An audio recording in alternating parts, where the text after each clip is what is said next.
쫓아 습관을 따라 감람산에 가심에 제자들도 따라갔더니 그곳에 이르러 그들에게 이르시되 유혹에 빠지지 않게 기도하라 하시고 그들을 떠나 돌 던진 만큼 가서 무릎을 꿇고 기도하여 이르시되 아버지여, 만일 아버지의 뜻이거든 이 잔을 내게서 옮기시옵소서. 그러나 내 원대로 마시옵고 아버지의 원대로 되기를 원하나이다. 천사가 하늘로부터 예수께 나타나 힘을 더하더라.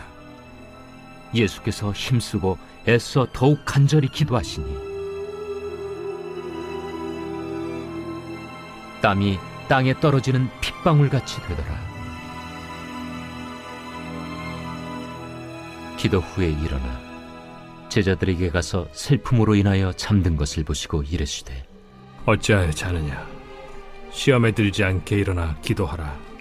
말씀하실 때 한 무리가 오는데 12 중에 하나인 유다라 하는 자가 그들을 앞장서 와서 예수께 입을 맞추려고 가까이 하는지라. 유다야, 네가 입맞춤으로 인자를 파느냐? 하시니 그의 주위 사람들이 그 된 일을 보고 여짜오되 주여, 우리가 칼로 치리이까?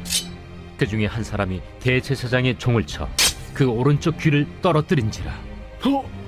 예수께서 일러 이르시되 이것까지 참으라.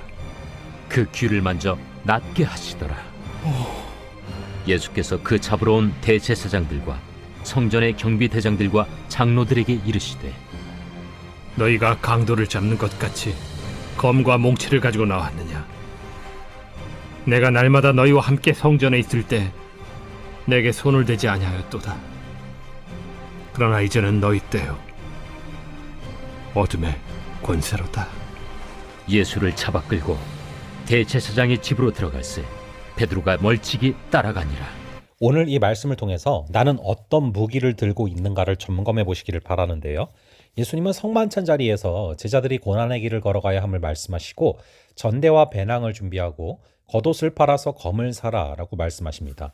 그러나 이는 절박함을 인식하라라는 상징적인 가르침이지 실제로 무기를 들고 폭력을 행하라는 말씀은 아닙니다. 오늘 본문을 통해서 우리는 예수님을 따르는 제자들로서 세상을 살아갈 때 어떤 도구를 사용해야 되는지를 묵상해 보고자 합니다.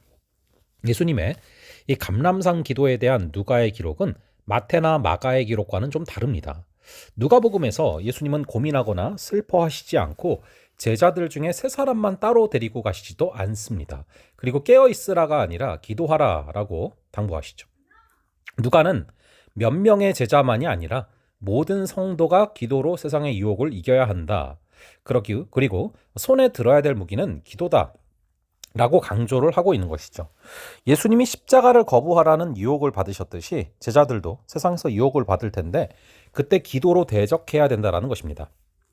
천사가 나타나 예수님께 힘을 더했고 예수님이 간절히 기도하시니 땀이 핏방울처럼 되었다라는 기록은 누가복음에만 나타나고 있는데 이는 기도만이 하나님의 능력을 덧입게 되는 도구이고 전쟁에서 피 흘려 싸우는 자세로 임해야 된다라는 것을 강조하는 교훈이죠. 그때 제자들은 잠들어 버렸는데 누가는 그들이 슬픔으로 인하여 잠들었다라고 한 번만 기록합니다. 시험에 들지 않게 일어나 기도하라라는 예수님의 가르침은 공관복음이 모두 공유하는 절대적인 가르침입니다. 우리에게는 기도라는 강력한 무기가 있습니다. 이 강력한 무기를 익숙하게 다루어서 시험을 능히 이길 수 있기를 간절히 바랍니다. 예수님은 기도를 무기로 사용하셨지만 어리석은 자들은 세상의 무기를 들고서 싸움에 임하려고 합니다. 예수님의 말씀이 채 끝나기도 전에 가룟 유다가 나타났는데 그는 친밀함을 표현하는 입맞춤이라는 도구를 비열하게 배신해 이용합니다. 이때 예수님 주위에 있던 제자들이 사용하려 한 무기는 칼이었습니다. 한 제자가 칼을 휘둘러서 대제사장의 종의 귀를 떨어뜨리기까지 했는데 요한은 그가 베드로였다라고 명시합니다. 이처럼 기도로 준비하지 못했던 제자들은 세상의 무기에 의존할 수밖에 없었습니다. 그러나 예수님은 그들을 막으시고 그 종의 귀를 치료해 주시죠.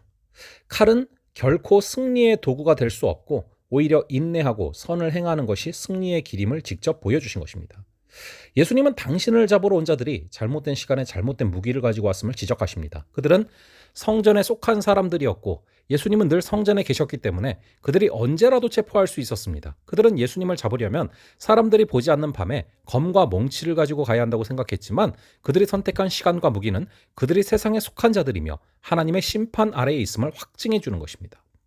우리는 하나님께 속한 자들입니다. 그러므로 세상의 무기에 눈을 돌리는 것이 아니라 주님이 주신 무기를 사용하는 방법을 부지런히 익힐 수 있기를 바랍니다.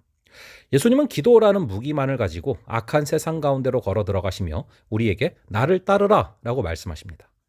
우리는 그 악한 세상 안에서 거룩한 백성으로 무엇이 옳은지 밝히며 살아가도록 부름을 받았습니다. 이번 고난주간에는 우리 손에 들린 기도의 칼날을 예리하게 날카롭게 가다듬고 주님처럼 담대한 마음을 품도록 자신을 훈련할 수 있기를 바랍니다. 잠시 기도하겠습니다.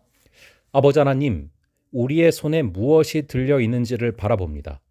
이 제자들이 기도하지 못했을 때 결국 세상의 칼을 들고 세상의 무기에 의존할 수밖에 없었음을 바라보게 됩니다. 하지만 그것은 결국 승리할 수 없는 길이기에 아버지 하나님, 우리에게 영적 전투의 무기인 말씀과 기도로 무장케 하여 주시옵소서. 오늘 하루 우리의 삶이 더욱더 기도의 칼날을 예리하게 가다듬고 주님처럼 담대한 마음을 품고 걸어갈 수 있는 하루 되게 하여 주시옵소서. 감사드리옵고 이 모든 말씀 우리 주 예수 그리스도의 이름으로 기도합니다. 아멘. 그럼 또 다음번에 뵙도록 하겠습니다.